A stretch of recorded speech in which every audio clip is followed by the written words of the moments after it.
दोस्तों, मैं अभी आपके सामने में जो कहानी शेयर करने जाऊंगा 80 एजेंट में से एक ऐसे बंदे की है। वो इस समाज को बिलोंग करता है कि उस समाज के लोग आज भी व्यसन के अधीन है, कम पढ़ाई लिखाई करते हैं और अपने करियर के बारे में कभी नहीं सोचते हैं।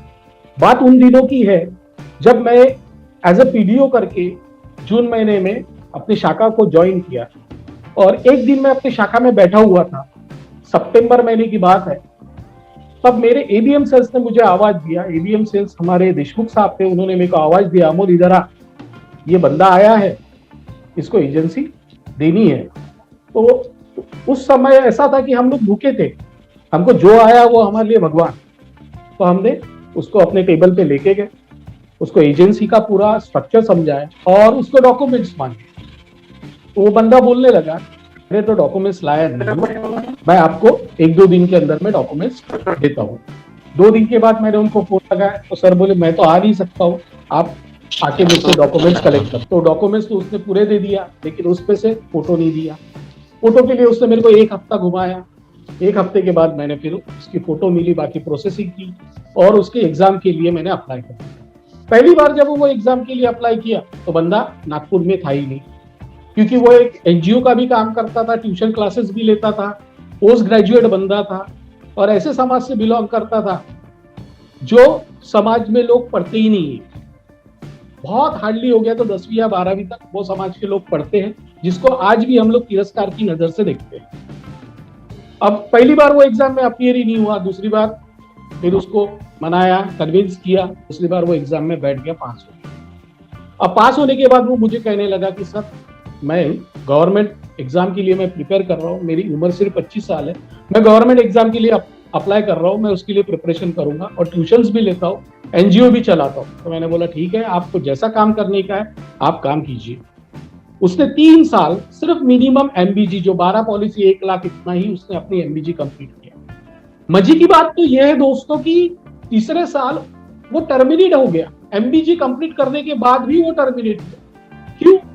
क्योंकि एलआईसी में हर 3 साल के बाद एक रिन्यूअल, लाइसेंस रिन्यूअल करने की प्रोसेस रहती थी। उसकी मैंने ट्रेनिंग करवा दी जी, उसका फॉर्म भर के रख दिया, उसको सिर्फ डॉक्यूमेंट्स लाके देना था।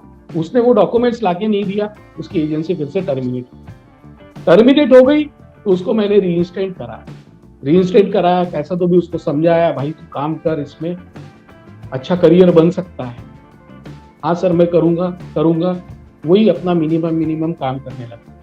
उसके लाइफ में 2014 में जब उसकी शादी हुई तब वो फिर मेरे पास आया। सर बोले अभी तो मेरी उम्र 29 साल हो रही है, अभी मेरे को नौकरी भी नहीं लग सकती, अब मेरे पे रिस्पॉन्सिबिलिटी आ गई, अब मैं इसको एज अ करियर मैं ऑप्ट करूंगा, आप मेरे को मार्गदर्शन कीजिए। मैंने उसको पूरा परफॉर्मा समझाया कि देखो आपको इस तरह से काम करना है। ठीक है बोले सर मैं लग जाता हूँ काम। मैं उसको बोला मॉर्निंग में आप जाते जाओ काम करने के लिए। हाँ सर मैं मॉर्निंग में जाता हूँ। लेकिन वो कभी मॉर्निंग में काम करने के लिए गया, वो घर से 11 बजे निकल। एक दिन वो मेरे पास आया, मैं उसको पूछा कि तुम मॉर्निंग में क्यों नहीं जाते काम करने? सर वो शर्माने लगा, डरा सा, बताने के लिए हिचकिचा रहा। फिर उसने बताया कि सर मैं सुबह मेरी माँ के साथ जाता हूँ। बोला कहाँ? मेरी माँ एनएमसी में सफाई कर्मचारी है, मैं उसके साथ रोड पे झाड़ू मारने जाता हूँ। तब मुझे एकदम दिल को वो बात छू गई। मैं बोला पोस्ट ग्रेजुएट बंदा ये काम कर सकता है तो हम लोग इसके लाइफ में कुछ ना कुछ टर्निंग पॉइंट ला सकते हैं।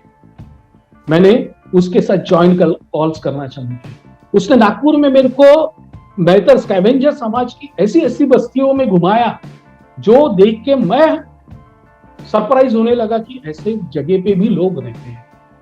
और निरंतर उसके बाद उसकी वाइफ का मोटिवेशन उसको मिलने लगा, मेरे तरफ से उसको हेल्पिंग हैंड मिलने लगे।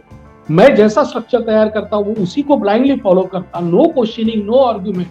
कभी तो समय ऐसा हो जाता था कि वो उसको मैं 10 लोगों के सामने में अगर गाली भी दे दूं, लफाड़ भी दूं, लेकिन वो कभी उसने मेरे को एटीट्यूड नहीं दिखाया है, ईगो।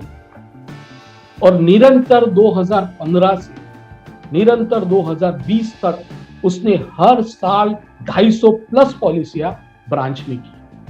आप यकीन नहीं मानोगे, पिछले साल उसकी वाइफ की मदद से उसकी वाइफ का नाम भी मैं लेना चाहता हूँ।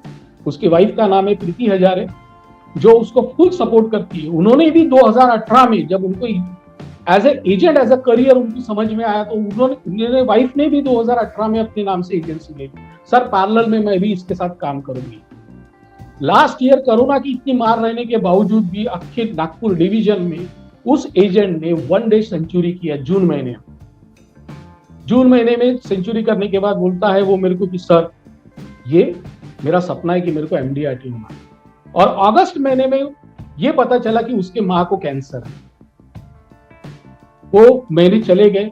आप यकीन नहीं मानोगे दोस्तों कि हम लोगों ने उसका एमडीआरटी 31 दिसंबर को रात को 11:30 बजे डीओसी फाड़ के एमडीआरटी उसका था। और आज भी वो बंदा ग्राउंड टू द अर्थ है। आज उसके पास, मेरे पास 5 लाख की गाड़ी होंगी तो उसके पास 10 लाख की गाड़ी है, खुद का घर है, और नियर अबाउट मंथली उसका कमीशन 80,000 प्लस। और आज भी उसकी वाइफ मेरे को यही बोलती है कि सर आप हमारे बच्चों के ब्रेड एंड बटर फादर हो। ये तो फादर है लेकिन आप हमारे ब्रेड एंड बटर फादर हो। आज स्टिल इतने बड़े मुकाम पे पहुंचने के बाद भी वो इंसान में कोई ईगो नहीं है, एटीट्यूड नहीं है। पूरे टीम के सामने में मैं उसको लताड़ भी दूंगा तो दूसरे दिन वो फिर से मुंडी डाल के आ जाता है और मेरे सामने में उसी तरह से बैठता है जैसा वो 10 साल पहले बैठा। ये है हमारे agent Pradeep Hazare. Thank you.